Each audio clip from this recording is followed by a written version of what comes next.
Easy math के YouTube channel पर आपका एक बार फिर से स्वागत है। दोस्तों, जैसा कि इससे पहले की वीडियो में हम यूपी ट्रिपल एससी के अंतर्गत सहायक बोरिंग टेक्नीशियन परीक्षा का मैथ का प्रैक्टिस सेट सॉल्व कर चुके हैं, उसी क्रम में आज हम मैथ का दूसरा प्रैक्टिस सेट लेकर आए हैं। दोस्तों, जैसा कि हम लोग पिछले वीडियो में बात कर चुके हैं कि सहायक बोरिंग टेक्नीशियन की इस परीक्षा में टोटल 120 अंक आने वाले हैं, जिसमें से मैथ के 15 अंक पूछे जाएंगे। तो आइए आज हम लोग देखते हैं कि मैथ में किस प्रकार के क्वेश्चन आते हैं, किस किस टॉपिक से क्वेश्चन आते हैं और किस तरीके से हम लोग मैथ के पार्ट में 15 क्वेश्चन में से पूरे के पूरे 15 अंक किस प्रकार से प्राप्त कर सकते हैं। आइए हम लोग अभ्यास स्टार्ट करते हैं। हमारा पहला क्वेश्चन दिया हुआ है, वो ये है कि 200 सेंटीमीटर गुणे 140 सेंटीमीटर गुणे 70 सेंटीमीटर आयामों का एक मछली घर पानी से भरा हुआ है। मछली घर के आयतन से कुल सतह क्षेत्रफल का अनुपात कितना होगा। तो इसमें दिया हुआ है कुछ इस तरह का सीन है। एक मछली घर है और मछली घर जो है वो लगभग घनाभाकार है, जैसा कि इसके आकार से स्पष्ट है। ये दिया हुआ है 200 सेंटीमीटर इसकी लंबाई हो जाएगी और उसके बाद जो है 140 सेंटीमीटर इसकी चौड़ाई दी हुई है और फिर 70 सेंटीमीटर इसकी ऊंचाई दी गई है। तो इस तरीके का जो है मछली घर है और हमको जो है ज्ञात करना है कि मछली घर के आयतन और कुल सतह का क्षेत्रफल का अनुपात, यानी कि इस क्वेश्चन में हमको ज्ञात करना है मछली घर का आयतन, यानी कि ये जो मछली घर है इसके अंदर कितनी जगह है ये ज्ञात करना है। और दूसरा चीज़ ज्ञात करना है कुल सतह क्षेत्रफल का अनुपात, कुल सतह क्षेत्रफल क्या ज्ञात करना है, कुल सतह क्षेत्रफल। तो कुल सतह क्षेत्रफल कितना हो जाएगा, चूँकि मछली घर जो होता है उसमें कितने फलक होते हैं, 6 फलक होते हैं। एक ये, एक इसके पीछे, एक इधर राइट साइड में, एक इधर साइड में, एक इसके पीछे। तो इस तरीके से एक नीचे और एक ऊपर, तो 6 फलक होते हैं। तो 6 फलक का क्षेत्रफल ज्ञात कर लेंगे। तो एक्चुअली उसके लिए एक फार्मूला होता है। मछली घर चूँकि घनाभाकार होता है इसलिए घनाभ का आयतन क्या होता है, लंबाई और गुणे उसकी चौड़ाई और गुणे उसकी ऊंचाई, और अपान ये क्या करना है, कुल सतह क्षेत्रफल। सतह क्षेत्रफल का मतलब क्या होता है, वो सारे 6 फलक का क्षेत्रफल। तो उसके लिए क्या होता है, 2 बार होता है लंबाई गुणे चौड़ाई और फिर चौड़ाई गुणे ऊंचाई और फिर ऊंचाई गुणे लंबाई। तो ये हमारा हो जाएगा फार्मूला। इसी फार्मूले पे हम वैल्यू पुट कर देंगे, हमारा आंसर आ जाएगा। तो ये नेक्स्ट स्टेप में क्या हो जाएगा, हमारा लंबाई कितनी दी गई है, लंबाई है हमारी 200 और फिर उसके बाद चौड़ाई कितनी है 140 है और उसके बाद फिर ऊंचाई कितनी है 70 है। और इसी तरीके से नीचे वही काम करेंगे, 2 और इसके बाद फिर लंबाई और चौड़ाई का गुणा करेंगे तो 14 दूना 28, ये 28,000 हो जाएगा। और उसके बाद फिर प्लस चौड़ाई और ऊंचाई का गुणा करेंगे, 14 सत्ते 9800 हो जाएगा। और उसके बाद फिर प्लस ऊंचाई और लंबाई का गुणा करेंगे तो ये 7 दूना 14,000 हो जाएगा। ठीक, अब इसको जोड़ लेंगे।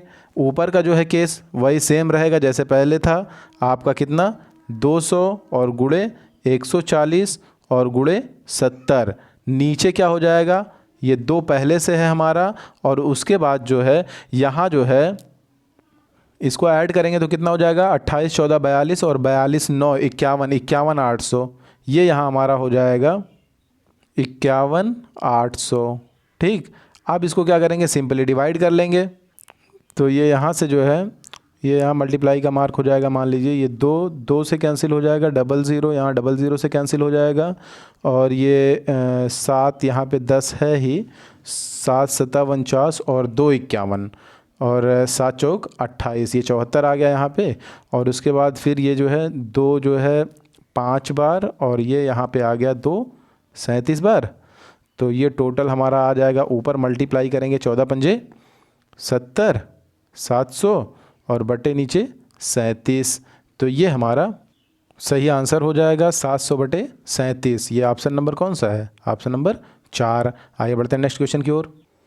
नेक्स्ट क्वेश्चन हमारा दिया हुआ है 8 तथा 18 का मध्यानुपाती ज्ञात कीजिए। एकदम सिंपल सा क्वेश्चन है, इसमें कुछ नहीं करना है। इसका एक सिंपल सा तरीका बता दे रहे हैं, कभी नहीं भूलेंगे। आप क्या करना है कि आप यहाँ पे लिखिए 8 और इसका जो है लिखना है आपको ये दूसरी संख्या, और इसके बीच में आपको ज्ञात करना है मध्यानुपाती, तो इसको लिख लीजिए इसके मध्य में। अब क्या करिए, ये बटे ये और बराबर ये बटे ये कर लीजिए, आपका आंसर आ जाएगा। देखिए कैसे, ये हो जाएगा 8 और बटे x बराबर x बटे 18। x की वैल्यू फाइंड कर लीजिए, वही आपका आंसर हो जाएगा। ये इधर मल्टीप्लाई हो जाएगा तो ये हो जाएगा इधर x स्क्वायर, ये इज इक्वल टू हो जाएगा 18 गुणे 8। 18 गुणे 8 मतलब 144, यानी कि x स्क्वायर की वैल्यू 144। जब यहाँ से हम x की वैल्यू फाइंड करेंगे तो हमारा x बराबर आ जाएगा कितना, √144। और √144 को क्या ले सकते हैं, 12 गुणे 12, यानी कि x की वैल्यू कितनी आ गई, 12। ये कौन सा ऑप्शन सही हो जाएगा, ऑप्शन नंबर 2 सही ऑप्शन हो जाएगा। इस तरीके से हम क्वेश्चन को बहुत ही आसानी से सॉल्व कर सकते हैं। आइए देखते हैं नेक्स्ट क्वेश्चन को। क्वेश्चन दिया हुआ है कि ऑडिटोरियम ए की बैठने की क्षमता ऑडिटोरियम बी की तुलना में 150% ज़्यादा है। ऑडिटोरियम ए की तुलना में ऑडिटोरियम बी की बैठने की क्षमता कितने प्रतिशत कम है। ऐसी स्थिति में हमने जब बताया है कि ऐसी स्थिति अगर बनती है, किसी की तुलना की जाती है और प्रतिशत कमी अथवा वृद्धि पूछी जाती है, यानी कि एक बार किसी की क्षमता को बढ़ाया या घटाया जाता है, उसके बाद फिर पुनः उसी की क्षमता को पूछा। जैसे नॉर्मली पूछ लिया जाता है कि ए की लंबाई बी की लंबाई से 10% अधिक है, बी की लंबाई ए की लंबाई से कितने प्रतिशत कम है। तो इस तरीके के सारे क्वेश्चन को हमने अपने परसेंटेज के चैप्टर में बहुत ही सहजता से पढ़ाया है। उसको आप देख लेंगे, 3-4 तरीके से हमने बताया है, और आसान तरीका हमने जो बताया है वो हम आपको यहाँ भी बता दे रहे हैं। देख के आप क्वेश्चन को इस तरीके से 1 सेकंड में सॉल्व कर सकते हैं। इस तरीके के क्वेश्चन में आपको ज़्यादा कुछ नहीं करना है, बस यही देखना है कि कितना ज़्यादा है। तो ये दिया हुआ है कि 150% ज़्यादा है, तो हम क्या करेंगे, 150 लिख लेंगे और उसके नीचे बटे में क्या करेंगे, 150% ज़्यादा है यानी कि 100 में हम प्लस कर देंगे, तो ये हमारा 250 हो जाएगा। ये हमने ज़्यादा कर दिया और गुणे 100 कर दिया, ये हमारा जो है आंसर आ जाएगा कि बी की बैठने की क्षमता कितने प्रतिशत कम है ए की तुलना में। तो इसको सॉल्व कर लेंगे तो ये हो जाएगा हमारा, यहाँ से 0 और 0 कैंसिल हो जाएगा, 25 जो है 4 बार, और हमारा आंसर आ जाएगा 15 चौका 60%। ये सही आंसर हो जाएगा। ये ऑप्शन नंबर कौन सा सही है, ऑप्शन नंबर बी सही है। तो इस तरीके से हम आसानी से सॉल्व कर सकते हैं। आइए देखते हैं नेक्स्ट क्वेश्चन को। ये नेक्स्ट क्वेश्चन हमारा दिया हुआ है कि घर के आंतरिक हिस्से पर किया गया खर्च इसके मूल्य का 40% था। अगर आंतरिक हिस्से पर 16 लाख की लागत होती है तो घर की कीमत क्या है। तो इस तरीके के क्वेश्चन भी हमने परसेंटेज में बताए हैं, उसको आप जो है प्लेलिस्ट में जा कर के देख सकते हैं। ये जो है एकदम सिंपल सा यूनिट मेथड से इसको हम बताएंगे आपको। देखिए कैसे, एक घर है और उसमें जो है मान लीजिए कुछ लागत लगी है 100% की, और इसमें कह रहा है कि 40% जो है इसके आंतरिक हिस्से में खर्च किया गया। आंतरिक हिस्से में कितना खर्च किया गया है, 40% आंतरिक हिस्से में खर्च किया गया है। और उसके अगले स्टेप में दे रहा है कि 16 लाख की लागत लगी है आंतरिक हिस्से में, यानी कि ये जो 40% की बात कर रहा है ये 16 लाख रुपए की ही बात कर रहा है, क्योंकि आंतरिक भाग में 40% ही खर्च हुआ है आंतरिक भाग में, और उसी में ही खर्च हुआ है 16 लाख, यानी कि 40% कितने के बराबर है, 16 लाख के बराबर है। और हमसे क्या पूछ रहा है कि घर की कीमत क्या है। घर की कीमत क्या होगी, 100% होगी। कितनी होगी, 100%। तो हम 100% फाइंड कर लेते हैं। तो हमारा 100% फाइंड करने में क्या होगा, ये हमारा हो जाएगा 16 लाख पहले से है, और बटे ये कितना हो जाएगा 40, और 100% ज्ञात करना है तो गुणे 100 हो जाएगा, इतना लाख हो जाएगा लागत। सॉल्व कर लीजिए तो ये हो जाएगा 8 दूना 16, 8 पंजे 40, 8 पंजे 40, और ये हो जाएगा 5 एक बार और 5 20 बार, ठीक। और ये टोटल आ गया हमारा 20 दूना 40, यानी कि ये कितना आंसर आ गया हमारा 40 लाख। तो 100% आ गया हमारा 40 लाख, और घर बनवाने में 100% जो यूज़ हुआ है वही हमारा आंसर हो जाएगा कितना, 40 लाख, ऑप्शन नंबर बी, ठीक। आइए देखते हैं नेक्स्ट क्वेश्चन को। नेक्स्ट क्वेश्चन हमारा दिया हुआ है कि उड़द दाल के 3 पैकेटों में क्रमशः 9/2 किलोग्राम, 21/4 किलोग्राम, 15/4 किलोग्राम उड़द की दाल है। ये पैकेट एक थैले में खाली किए जाते हैं। अब थैले में कितनी उड़द की दाल है बताइए। एकदम आसान सा क्वेश्चन है। इसको सिंपली हम आपको बताते हैं कि ये जो है 3 थैला दिया हुआ है ना, ये 3 थैला है और एक चौथे थैले में जो है इसको क्या किया गया है, डाल दिया गया है। तो इसमें जो है इसको डाल दिया गया है। अब ये पूछ रहा है कि चौथे थैले में कितनी उड़द की दाल है, यानी कि क्या करना है, तीनों को जोड़ लेना है। ये पहले में दिया हुआ है 9/2 और दूसरे में कितना दिया हुआ है 21/4 और तीसरे में कितना दिया हुआ है 15/4। बस यही हम जोड़ लेंगे तो टोटल हमारा क्या आ जाएगा, आंसर आ जाएगा। आइए इसको सॉल्व करते हैं। ये हमारा हो गया 9/2 प्लस 21/4 और प्लस कितना 15/4। अब देखिए इसको जोड़ना ही तो है, तो सिंपल सा है जोड़ भिन्न का। तो जोड़ने के लिए क्या करेंगे, यहाँ पे 2 है, यहाँ पे 4 है, यहाँ पे 4 है, तो इन सभी का क्या करेंगे हम एलसीएम ले लेंगे, या इस तरीके से भी सॉल्व कर सकते हैं। और हर हमको बराबर करना है, तो हर बराबर करने के लिए क्या करेंगे, हम इसी संख्या में 2 से क्या करेंगे, ऊपर 2 से अगर यहाँ मल्टीप्लाई कर दें तो ये 4 हो जाएगी कि नहीं। और इक्वेशन बैलेंस करने के लिए, सॉरी भिन्न बैलेंस करने के लिए इसको 2 से मल्टीप्लाई यहाँ भी कर देंगे। तो ये टोटल हमारा जो है आ जाएगा, यहाँ आ जाएगा 2 9 18 और ये 21 है ही, और आगे हमारा 15 दिया हुआ है, नीचे बटे 4। इन चारों को जोड़ लेंगे तो जोड़ने पे कितना आ जाएगा, ये हो जाएगा 8 1 9 5 14, यानी कि 54 और बटे 4। ये 54/4 को क्या लिख सकते हैं, 27 बार 27/2, या इसी को क्या लिख सकते हैं 13 सही 1/2, या इसी को क्या लिख सकते हैं 13.5। हमारा आंसर क्या आ रहा है, आंसर आ जाएगा ऑप्शन नंबर 1 54/4, यही हमारा आंसर है। इसको ये भी ऑप्शन में दे सकता है, कोई वो नहीं है। आइए देखते हैं नेक्स्ट क्वेश्चन को। नेक्स्ट क्वेश्चन हमारा दिया हुआ है कि ए ऐसा है एक नंबर कि यह जो है 72 और 47 के अंतर के वर्गमूल के बराबर है, और एक और संख्या बी ऐसा है कि इसका वर्ग 37 और 12 के योग के बराबर है। ए और बी के योग का वर्ग क्या होगा। ये नंबर सिस्टम का क्वेश्चन है, एकदम सिंपल सा क्वेश्चन है। अकॉर्डिंग टू क्वेश्चन हम चलते रहेंगे, हमारा आंसर आसानी से आ जाएगा। आइए देखते हैं। इसमें पहला दिया हुआ है कि ए एक नंबर है, वो कैसा है कि 72 और 47 के अंतर के वर्गमूल के बराबर है। तो 72 हमने लिख लिया, 47 लिख लिया, उसका हमने अंतर कर दिया, फिर हमने क्या किया, उसका वर्गमूल ज्ञात कर लिया। अब ये हमारा कितना आ जाएगा, 72 में से 47 घटाएंगे कितना आ जाएगा 25, और इसका हमको क्या करना है, वर्गमूल भी ज्ञात करना है। तो ये हमारा ए की वैल्यू आ जाएगी कितनी 5। अब अगले स्टेप में क्या दे रहा है, अगले स्टेप में दे रहा है कि एक और संख्या b है। चलिए b है मान लिया एक और संख्या। ये कैसी संख्या है, ये दिया हुआ है कि इसका वर्ग, अच्छा b का वर्ग, ठीक कैसा है कि 37 और 12 का योग के बराबर है। ये 37 है और ये 12 है, इन दोनों के योग के बराबर है। यानी कि ये नेक्स्ट स्टेप में आपका हो जाएगा कि बी का वर्ग कितना हो जाएगा, 37 और 12 जोड़ेंगे तो कितना हो जाएगा, 7 और 2 9, 3 और 1 4, ये हो गया 49। यानी कि बी की वैल्यू अगर आप फाइंड करना चाहें तो ये हो जाएगा 49 का वर्गमूल, यानी कि बी की वैल्यू कितनी 7। अब हमसे क्वेश्चन क्या पूछ रहा है कि ए और बी के योग का वर्ग क्या होगा। ठीक, ये ए है, ये बी है, इन दोनों का हमको योग करना है। जोड़ोगे 5 और 7 कितना आएगा 12, और इस 12 का कह रहा है वर्ग, यानी कि 12 गुणे 12, ये 12 गुणे 12 कितना आ जाएगा 144। ये हमारा ऑप्शन नंबर कौन सा सही हो जाएगा, ऑप्शन नंबर 1 सही ऑप्शन हो जाएगा। आइए देखते हैं नेक्स्ट क्वेश्चन को। नेक्स्ट क्वेश्चन हमारा दिया हुआ है, ये दो संख्याएं x और y हैं। चलिए दो संख्याएं हैं, x वह कम से कम संख्या है, x वह कम से कम संख्या है जिसे 3 और 7 से भाग दिया जाता है तो हर बार 2 शेष बचता है। अरे वाह, ये जो है क्वेश्चन जो है कहाँ का है, एलसीएम से रिलेटेड है। और एलसीएम निकालना हमने आपको बहुत ही आसान तरीके से बता दिया है। आप हमारी प्लेलिस्ट में जाइए और वहाँ से आप देखिए एलसीएम का चैप्टर हमने जो है जितने तरह से क्वेश्चन बन सकते हैं हर तरीके के क्वेश्चन हमने बताए हैं। एलसीएम निकालने के तरीके भी बताए हैं हमने आसान से आसान।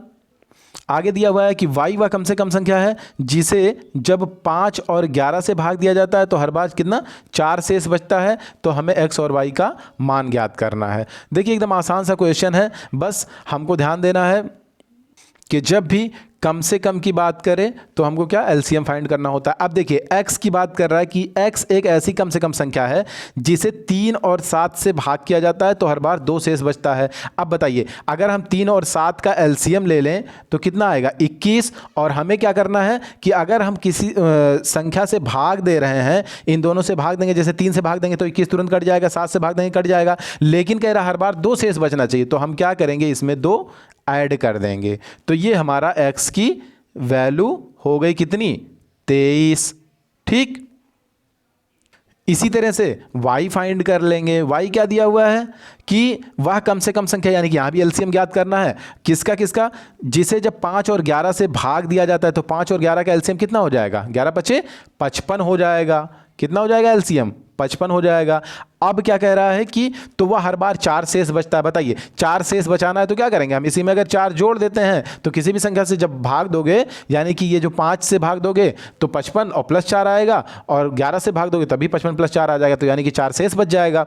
तो ये हमारा अकॉर्डिंग टू क्वेश्चन जो है सेटिस्फाइड करता है। तो अगला ये जो 55 और 4 मिला के कितना हो जाएगा 59, और हमसे क्वेश्चन क्या पूछ रहा है कि x और y का मान, यानी कि इन दोनों को जोड़ लेना है। तो 23 और 59 को जोड़ोगे कितना आएगा, 9 3 12 2 हासिल 1 आया, और 5 और 2 7, यानी कि 1 8। तो ये हमारा आंसर हो गया। कौन सा ऑप्शन सही हो जाएगा, ऑप्शन नंबर 2 बी वाला ऑप्शन सही हो जाएगा। आइए देखते हैं नेक्स्ट क्वेश्चन को। नेक्स्ट क्वेश्चन हमारा दिया हुआ है, एक आयताकार चरागाह भूमि का आयाम 50 और 42 है, यानी कि एक आयताकार चरागाह है जिसमें एक बकरी को भूमि के मध्य में खंभे से 21 मीटर की लंबाई की एक रस्सी से बांधा गया है। चराई के लिए बकरी के पहुंच ना पाने वाला क्षेत्रफल ज्ञात करना है। अच्छा, इसका मतलब कुछ इस तरीके का सीन बनेगा, इस तरीके का आयताकार चरागाह होगा, इसकी लंबाई कितनी दी है 50 मीटर और चौड़ाई कितनी दी गई है 42 मीटर। अब कह रहा है इसके बिल्कुल मध्य में एक बकरी बांधी जा रही है ना, और उसको जो है रस्सी से बांधा जा रहा है। बकरी जो है यहाँ पे बांधी जा रही है, और फिर ये जो बकरी की रस्सी है ये लगभग जो है कितनी मीटर है 21 मीटर। ये यहाँ से यहाँ तक की दूरी कितनी है 21 मीटर रस्सी है, और इसका मतलब ये है कि बकरी जो है यहाँ तक यहाँ तक यहाँ तक यहाँ तक जो है जा पाएगी। ये जो वृत्ताकार एरिया बन रहा है इससे आगे नहीं जा पाएगी। अब हमसे क्वेश्चन क्या पूछ रहा है कि चराई के लिए बकरी के पहुँच ना पाने वाला क्षेत्रफल, यानी कि ये जो एरिया बच रहा है जहाँ पे बकरी नहीं पहुँच पा रही है, इसी का हमको क्षेत्रफल ज्ञात करना है। तो एकदम सिंपल सा है। इसके लिए क्या करना होगा, ये जो आयताकार क्षेत्र है इसका हम क्षेत्रफल ज्ञात कर लेंगे, और ये जो वृत्ताकार क्षेत्र है इसका क्षेत्रफल ज्ञात कर लेंगे, और इस आयताकार क्षेत्र में से वृत्ताकार क्षेत्र को घटा देंगे तो हमारा यही वाला एरिया क्या होगा बच जाएगा। तो बताइए आयताकार जो मैदान है उसका क्षेत्रफल क्या होता है, लंबाई गुणे चौड़ाई। तो इसकी लंबाई कितनी है 50 मीटर, कितनी है 50 मीटर, चौड़ाई कितनी है 42 मीटर। अब बताइए क्षेत्रफल कितना हो जाएगा, 42 पंजे 210, तो ये हो जाएगा कितना 2100। अब जो है अगला स्टेप क्या है, वृत्ताकार क्षेत्र का क्षेत्रफल। तो वृत्ताकार क्षेत्र का क्षेत्रफल क्या होता है पाई आर स्क्वायर। पाई की वैल्यू कितनी 22/7 और गुणे आर स्क्वायर का मतलब त्रिज्या गुणे त्रिज्या। त्रिज्या कितनी दी हुई है 21 मीटर, कितनी दी हुई है 21 मीटर। तो ये हो जाएगा आर गुणे आर, यानी कि कितना हो गया, अब इसको जो है 21 गुणे 21 हो गया, इसको जो है डिवाइड कर लेंगे तो इसको सॉल्व करेंगे तो ये हो जाएगा 7 3 21, और ये 22 3 66, 66 गुणे 21 करेंगे तो कितना आ जाएगा 1386 आ जाएगा। ठीक, अब क्या करेंगे इसको हम घटा लेंगे।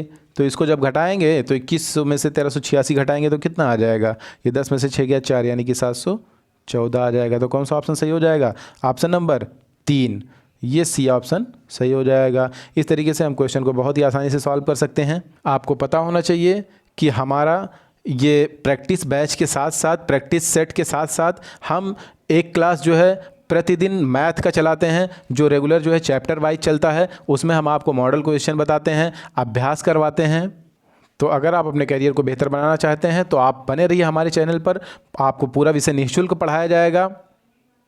अगर आपको वीडियो पसंद आती है तो वीडियो को लाइक कीजिए, दोस्तों को शेयर कीजिए, चैनल को सब्सक्राइब कीजिए। आइए देखते हैं नेक्स्ट क्वेश्चन को। नेक्स्ट क्वेश्चन हमारा दिया हुआ है, ये है m square minus 10m plus 1 is equal to 0। तो 78 2m क्यूब प्लस 2 क्यूब का मान याद करना है। तो ये अलजेब्रा का क्वेश्चन है।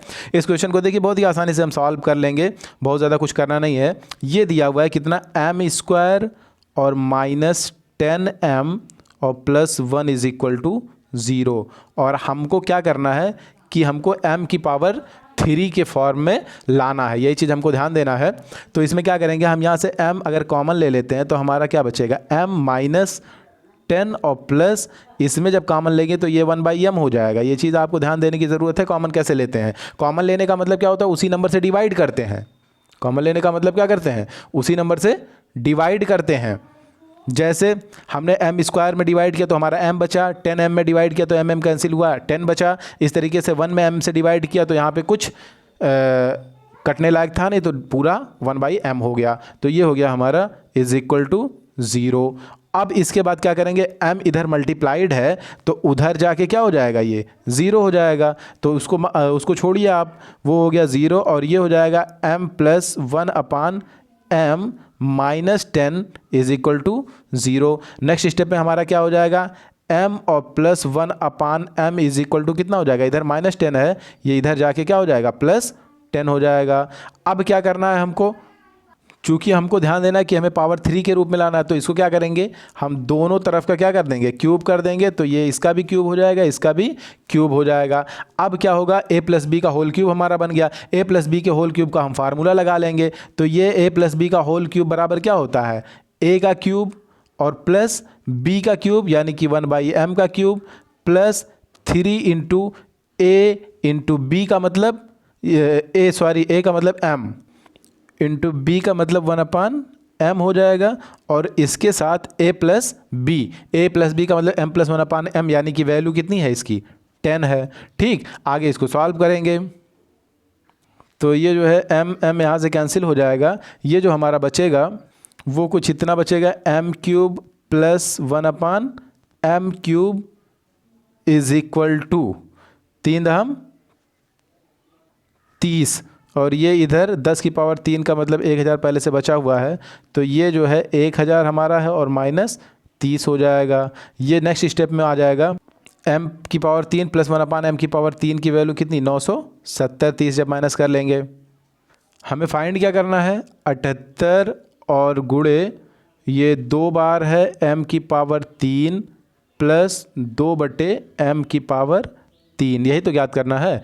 अब बताइए, इसमें से अगर आप चाहें तो 2 को कॉमन ले सकते हैं। तो ये हो जाएगा 78 और गुणे 2 और यहाँ बचेगा m cube plus 1/m cube, ये तो बचेगा। अब बताइए, इसकी वैल्यू हमें पता है कितनी है, 970। यही वैल्यू पुट कर देंगे, हमारा आंसर आ जाएगा। तो ये हमारा जो है यहाँ पे कितना दिया है, 78 पहले से है और गुणे कितना करना है, 2 करना है और गुणे m cube plus 1/m cube की वैल्यू कितना है, 970। इन तीनों को मल्टीप्लाई करेंगे तो ये हमारा आ जाएगा 15 13 20 और ये हमारा सही ऑप्शन कौन सा हो जाएगा, ऑप्शन नंबर डी, चौथा ऑप्शन। आइए देखते हैं नेक्स्ट क्वेश्चन को। नेक्स्ट क्वेश्चन हमारा दिया हुआ है कि एक घन के विकर्ण की लंबाई 6√3 है, इसका आयतन ज्ञात कीजिए। इसका आयतन ज्ञात करने के लिए क्या करना है, आयतन का फार्मूला क्या होता है, घन है। घन कैसे रहता है, घन देखिए ऐसे रहता है, ये तो जानते ही होंगे ना आप। और इसका आयतन ज्ञात करते हैं तो आयतन चूँकि जब ज्ञात करते हैं तो ये क्या करते हैं, भुजा की घात 3 हो जाती है, यानी कि a इंटू a।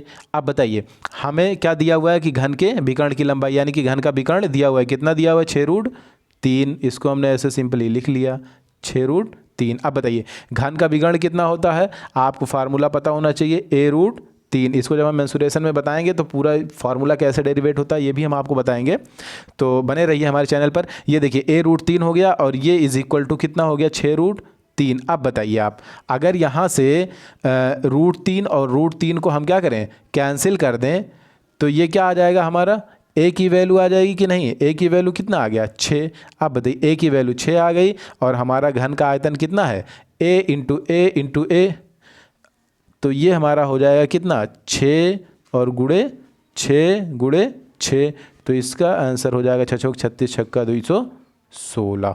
इस तरीके से हम क्वेश्चन को बहुत ही आसानी से सॉल्व कर सकते हैं। आइए देखते हैं नेक्स्ट क्वेश्चन को। नेक्स्ट क्वेश्चन हमारा दिया हुआ है कि m square plus n square plus 2m minus 1 equal to, और ये ज्ञात करना है हमको m की पावर 192 प्लस n की पावर 195। बताइए, ये भी अलजेब्रा का क्वेश्चन है और बहुत ही आसान क्वेश्चन है, बस इसको आप स्टार्ट करिए, आपका आंसर आएगा। देखिए ये हमारा दिया हुआ है, इसको क्या करेंगे, थोड़ा सा दिमाग लगाना है। ये जो -1 है इसको इस तरफ ले आएंगे तो ये हमारा हो जाएगा m square plus n square और plus 2m plus 1 is equal to 0।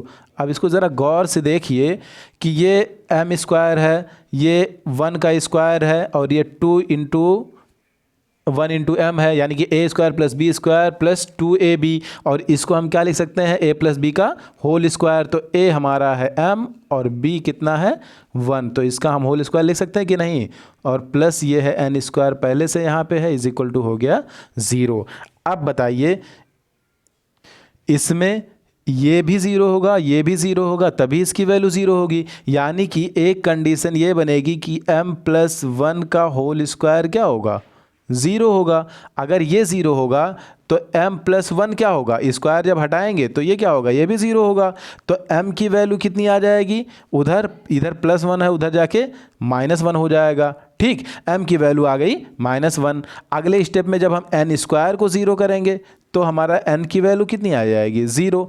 अब बताइए अगर m की वैल्यू कितनी है, -1 और n की वैल्यू कितनी है, 0, तो हमको क्या फाइंड करना है, m की पावर 192 प्लस n की पावर 195। अब बताइए m की पावर 192 यानी कि -1 की पावर 192, अगर -1 की पावर इवन टाइम करेंगे तो क्या होगा, वो +1 हो जाएगा। अगर ऑड टाइम करेंगे या विषम टाइम करेंगे तो माइनस ही आता, और +1 और प्लस n की पावर 195 है, n का मतलब 0 है, तो 0 की कितनी भी पावर करेंगे तो 0 ही आएगा। यानी कि +1 में अगर हम 0 जोड़ेंगे तो 1 ही आएगा। तो 1 कौन सा ऑप्शन सही है, ऑप्शन नंबर 1 सही ऑप्शन हो जाएगा। ठीक, आइए देखते हैं नेक्स्ट क्वेश्चन को। नेक्स्ट क्वेश्चन हमारा दिया हुआ है कि एक जो है बेलनाकार पात्र है जिसकी त्रिज्या 36 सेंटीमीटर है, कुछ हद तक दूध भरा हुआ है। जब एक 12 सेंटीमीटर व्यास की चॉकलेट बाल दूध में नीचे गिराई जाती है ताकि वह नीचे डूब जाए, तो दूध की ऊंचाई में कितना परिवर्तन होगा। बताइए, इसमें कुछ नहीं करना है, सिंपली ये देखिए कुछ ऐसी स्थिति बनेगी। ये एक जो है आपका बेलनाकार पात्र है, इस पात्र में जो है दूध जो है वो भरा हुआ है, दूध भरा हुआ है। अब इसमें जो है हम क्या करेंगे, एक चॉकलेट की बॉल डाल रहे हैं। तो चॉकलेट की बॉल अगर हम डालते हैं इसमें, तो इसका कह रहा है कि लेवल जो है दूध का वो थोड़ा सा बढ़ जाएगा, और कितना बढ़ेगा वही हमको फाइंड करना है। तो ये जो इसका लेवल बढ़ेगा वो किस आधार पे बढ़ेगा, वो इसका जो ये एरिया जो है, इसका जो बेस एरिया है उसी आधार पे तो बढ़ेगा। जैसे अगर किसी पात्र का एरिया इतना ज़्यादा है तो उसकी ऊंचाई क्या होगी, उसमें जो है ज़्यादा नहीं बढ़ेगा, कम बढ़ेगा। और अगर जो है इसमें जो है किसी पात्र का एरिया जो है कम है तो वो क्या, उसकी ऊंचाई ज़्यादा तेज़ी से बढ़ जाएगी अगर उसमें कुछ भी डाला जाएगा। तो इस तरीके से मतलब ये हुआ कि उसके जो है बेस का जो एरिया है उसी के आधार पे ये परिवर्तन होगा। और ऊंचाई कितना बढ़ेगा, ये जो होगा बॉल जो होगा इसके एरिया पे निर्भर करेगा। तो हम क्या करेंगे, इसको फाइंड करने के लिए गेंद का जो एरिया है उसको जो है पात्र के जो आधार का क्षेत्रफल है उससे डिवाइड कर देंगे। तो चूँकि गेंद जो है क्या है, गोलाकार है, और उसका जो क्षेत्रफल होता है वो क्या होता है 4/3 पाई r क्यूब। और जो इसका क्षेत्रफल हो जाएगा, ये चूँकि वृत्ताकार है तो ये जो होगा चूँकि बेलनाकार है और नीचे क्या बनता है, वृत्त ही तो बनता है, तो वृत्त का क्षेत्रफल क्या हो जाएगा पाई r स्क्वायर। अब यहाँ पे ध्यान देना है कि इसका r अलग है, इसका r अलग दिया हुआ है, ये नहीं कि r कैंसिल कर दें। यहाँ से जो है ये पाई और पाई तो कैंसिल हो जाएगा, लेकिन r चूँकि अलग अलग है तो इसकी वैल्यू हम पुट कर देंगे। तो ये हो जाएगा हमारा 4, और चूँकि /3 है तो ये नीचे आ जाएगा 3। ठीक, अब पाई तो कैंसिल हो चुका है, r का मतलब किसका r, ये गेंद का r। गेंद का r कितना दिया हुआ है, 12 सेंटीमीटर व्यास है, तो व्यास अगर 12 सेंटीमीटर है तो त्रिज्या कितनी हो जाएगी 6 सेंटीमीटर, तो ये 4 × 6 हो गया। ठीक, और चूँकि पावर 3 है तो 3 बार हो जाएगा। ठीक, अगले स्टेप में क्या है कि नीचे जो है पात्र के आधार का क्षेत्रफल ज्ञात करना है। तो पात्र के आधार का क्षेत्रफल का मतलब पात्र का हमें आधार का त्रिज्या ज्ञात करना होगा। पात्र के आधार की त्रिज्या क्या है, 36 सेंटीमीटर है। तो गुणे ये हो जाएगा 36, और चूंकि इसकी पावर 2 है तो ये भी एक बार और 36 हो जाएगा। अब क्या करेंगे, इसको हम डिवाइड कर लेंगे। जब इसको हम डिवाइड करेंगे तो ये हमारा कितना आ जाएगा, ये 6 और 6 36 से कैंसिल हो जाएगा, और 6 जो है एक बार 36 से जाएगा 6 बार, और 2 दूना 4 और 2 तियाँ 6, यानी कि हमारा ऊपर क्या बच गया 2 और नीचे क्या बच गया 3 त्रिका 9। तो इतनी ऊंचाई क्या होगा इसमें, ये इतनी ऊंचाई जो है बढ़ जाएगा, कितना 2/9। तो कौन सा ऑप्शन सही हो जाएगा, ऑप्शन नंबर 3, ये सी वाला ऑप्शन हमारा सही हो जाएगा। आइए देखते हैं नेक्स्ट क्वेश्चन को। नेक्स्ट क्वेश्चन हमारा दिया हुआ है कि एक बेलनाकार बैरल है जिसकी बाहरी त्रिज्या कितनी है, 84 सेंटीमीटर है, और ऊंचाई 124 सेंटीमीटर है, एक तरल से भरा हुआ है। यदि पेंट ढक्कन और आधार को छोड़कर बाहरी सतह पर लगाया जाना है तो कुल क्षेत्रफल जो पेंट करना है वो कितना होगा। मेंसुरेशन का क्वेश्चन है। सिंपल सा क्वेश्चन ये है कि एक बेलनाकार है, पेंट का डब्बा है शायद, और इसको क्या करना है कि इसकी त्रिज्या दी हुई है 84 सेंटीमीटर, यानी कि ये हो जाएगी 84, और उसके बाद फिर ऊंचाई दी हुई है 124, ये हो जाएगी 124, और उसके बाद फिर ये आपसे क्या पूछ रहा है कि यदि पेंट ढक्कन और आधार को छोड़ करके, यानी कि इसको आपको क्या करना है, छोड़ देना है, ये वाला एरिया छोड़ देना है। आपको क्या करना है कि बाहरी सतह पर पेंट लगाया जाना, यानी कि इसको पूरा ऐसे ऐसे क्या करना है, कलर करना है। तो ये कलर करने का मतलब होता है वक्र पृष्ठ। क्या होता है, वक्र पृष्ठ। और हम जानते हैं कि जो बेलन का वक्र पृष्ठ होता है वो कितना होता है, 2πr h। अब बताइए 2 का मतलब 2 ही हुआ, पाई का मतलब क्या 22/7 होता है, तो 22/7 हो गया, गुणे r की वैल्यू क्या इसमें दी हुई है, सीधा सीधा 84, यहाँ पे हमने रख दिया 84। h की वैल्यू क्या सीधा सीधा 124 दी हुई है। कुछ नहीं करना, एकदम सीधा फार्मूले पे रख दीजिए, कैलकुलेट कर लीजिए, आपका आंसर आ जाएगा। ये जो हो जाएगा 7 से इसको जब डिवाइड करेंगे तो कितना आएगा, 7 से डिवाइड करने पर 7 एक बार और 7 12 बार, बस बाकी सब ऊपर ऊपर मल्टीप्लाई करना है। मल्टीप्लाई करेंगे तो आपका आंसर आ जाएगा यही 65,472। ये ऑप्शन नंबर बी सही ऑप्शन हो जाएगा। आइए देखते हैं नेक्स्ट क्वेश्चन को। नेक्स्ट क्वेश्चन हमारा दिया हुआ है, ट्रिग्नोमेट्री का क्वेश्चन है। ये जो है थोड़ा सा लेंदी क्वेश्चन है। इस तरीके के क्वेश्चन जो है 1-2 क्वेश्चन हर एग्ज़ाम में लगभग डाल दिए जाते हैं टाइम ज़्यादा लेने के लिए। तो देखते हैं इसको सॉल्व करते हैं, आ जाएगा बहुत आसानी से। जैसे 1/sec x है, इसको हम क्या लिख सकते हैं, cos x लिख सकते हैं, माइनस ये हमारा 3 है ही पहले से, 2 sec x है, इसको भी चूँकि हम cos में ही बदलने वाले हैं तो 1/cos x लिख सकते हैं। और उसके बाद फिर ये जो है यहाँ पे ब्रैकेट लग गया है, और ये 1/cos स्क्वायर है तो 1/ क्या हो जाएगा, sin स्क्वायर x हो जाएगा, ठीक। और उसके बाद फिर इज इक्वल टू हमारा sec x है तो ये 1/cos x हो जाएगा। अब बताइए इसको जो है सब एक साथ कर लेंगे तो ये हो जाएगा हमारा cos स्क्वायर x, और जब इसका हर बराबर करेंगे तो ये हो जाएगा -3 cos x और +1 हो जाएगा, और इसके साथ नीचे क्या हो जाएगा, cos x हमारा आ जाएगा, और इनटू क्या है 1/sin स्क्वायर x, और is equal to 1/cos x यहाँ पहले से पड़ा हुआ है। क्या करेंगे, इसको कैंसिल करेंगे, ये और ये हमारा कैंसिल हो जाएगा। अब हमारा बचेगा क्या कि cos स्क्वायर x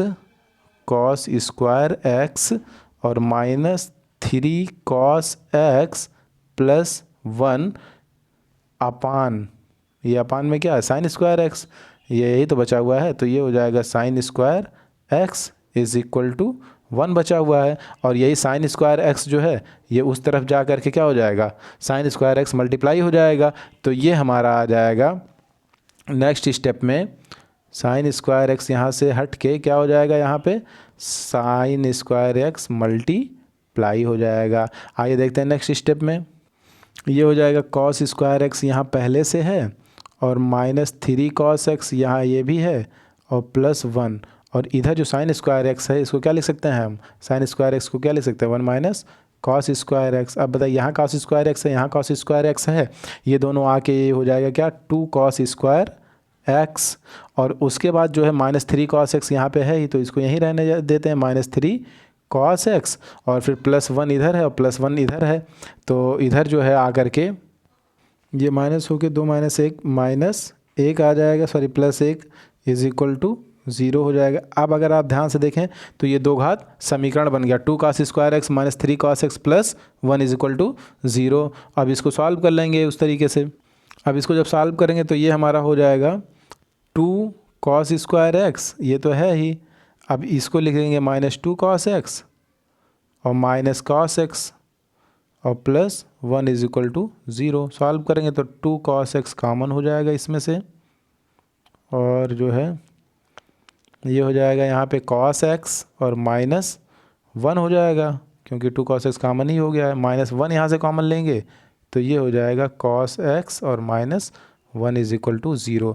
अब ये और ये कॉमन हो जाएगा तो ये हो जाएगा cos x -1 और यहाँ बचेगा 2 cos x -1 is equal to 0। अब बताइए इसमें या तो ये 0 होगा या तो ये 0 होगा, क्योंकि दोनों मल्टीप्लाई करेंगे तो 0 होगा ही। तो अगर ये 0 होगा cos x -1, अगर ये 0 होता है तो cos x की वैल्यू क्या हुई, cos x की वैल्यू 1 हुई, यानी कि cos कितने की वैल्यू 1, तो यहाँ आ गई x की वैल्यू क्या 0। और अगले स्टेप में क्या करेंगे, जब 2 cos x -1 इक्वल टू 0 करेंगे तो 2 cos x is equal to 1 हो जाएगा, और cos x की वैल्यू क्या आ जाएगा 1/2। तो cos कितने की वैल्यू 1/2, तो cos 60 की वैल्यू 1/2, यानी कि यहाँ से x की वैल्यू 60 आई और यहाँ से x की वैल्यू क्या आई 0। अब देखिए हमारा ऑप्शन क्या आ रहा है, ऑप्शन में हमारे दिया हुआ है 60 अंश, तो ये हमारा ऑप्शन सही हो जाएगा। अच्छा 0 भी आया था, 0 क्यों नहीं होगा, 0 इसलिए नहीं होगा क्योंकि इसमें कह रहा है कि x की वैल्यू जो है वो क्या होनी चाहिए, 0 से ज़्यादा होनी चाहिए और 90 से कम, तो 0 इसीलिए नहीं होगा। आइए देखते हैं नेक्स्ट क्वेश्चन को, और ये हमारा लास्ट क्वेश्चन है। और ये दिया हुआ है कि एक पार्क में मोर की संख्या का वर्ग खरगोशों की संख्या के वर्ग से 56 अधिक है। यदि 4 खरगोश अधिक होते तो मोरों की संख्या खरगोशों जितनी होती। पार्क में मोर और खरगोशों की कुल संख्या कितनी है। देखिए इसमें मेन चीज़ यही ध्यान देना है कि यदि 4 खरगोश अधिक होते तो मोरों की संख्या खरगोशों जितनी होती, यानी कि हमको क्या है कि हमारे जो खरगोश हैं और जो मोर हैं इनकी संख्या हम याद कर लें तो ये हो जाएगा। इसमें कह रहा है कि यदि 4 खरगोश अधिक होते तो मोरों की संख्या खरगोशों जितनी होती, यानी कि खरगोशों की संख्या क्या है, मोरों की संख्या से 4 कम है। अगर मोर की संख्या x मान ले तो खरगोश की कितनी हो जाएगी, x - 4। अब बताइए जो अकॉर्डिंग टू क्वेश्चन है हम उसको अप्लाई कर लेते हैं। कैसे, इसमें दिया हुआ है कि एक पार्क में मोर की संख्या का वर्ग, यानी कि मोर की संख्या का वर्ग क्या है, खरगोशों की संख्या के वर्ग से 56 अधिक है। खरगोशों की संख्या के वर्ग से क्या है 56 अधिक है, यानी कि इन दोनों का डिफरेंस कितना आएगा 56। अब बताइए मोर कितना है, x है तो x स्क्वायर हो गया, माइनस खरगोश कितना है, x - 4 है तो x - 4 का स्क्वायर हो गया, ये बराबर 56। यही सॉल्व कर लीजिए हमारा आंसर आ जाएगा। देखिए इसको सॉल्व करते हैं तो ये आ जाएगा x स्क्वायर और माइनस a - b का होल स्क्वायर से ये ओपन होगा, ये चीज़ आप ध्यान दीजिएगा। x स्क्वायर प्लस 4 चौक 16 और माइनस 2 चौक 8x इज इक्वल टू कितना है 56। अब बताइए x स्क्वायर प्लस में x स्क्वायर माइनस में कैंसिल हो गया, हमारा क्वेश्चन एकदम आसान हो गया। और ये हो गया हमारा 8x इज इक्वल टू कितना 56 में से ये इधर जब ब्रैकेट ओपन हुआ होगा तो ये जो है चेंज हो जाएगा, यानी कि ये इधर माइनस हो जाएगा और ये प्लस था ये माइनस हो जाएगा, ये माइनस था तो ये प्लस, यानी कि ये 8x इज इक्वल टू कितना हो जाएगा 56 और प्लस 16, उधर माइनस है इधर प्लस हो जाएगा जा करके, तो ये टोटल मिला के आ जाएगा 72 और 8 जो है 9 बार 72, x की वैल्यू कितनी आ गई 9। इसका मतलब मोर कितने हैं 9 है और खरगोश कितने हो जाएंगे 9 - 4 5, और पूछ रहा है कि मोर और खरगोश की कुल संख्या, तो 9 और 5 मिला के 14। ऑप्शन नंबर 3 सही ऑप्शन हो जाएगा। यहीं पे हमारा वीडियो समाप्त होता है। हमारे चैनल पर संपूर्ण गणित विषय मॉडल प्रश्न, पूर्व में पूछे गए प्रश्न तथा अभ्यास प्रश्नों के साथ प्रतिदिन निःशुल्क रटाया नहीं बल्कि सिखाया जाता है, इसलिए बने रहें हमारे चैनल पर। वीडियो को लाइक करें, दोस्तों को शेयर करें, चैनल को सब्सक्राइब करें, वीडियो का नोटिफिकेशन पाने के लिए बेल आइकन को जरूर प्रेस करें। मिलते हैं नेक्स्ट वीडियो में, तब तक के लिए जय हिंद दोस्तों।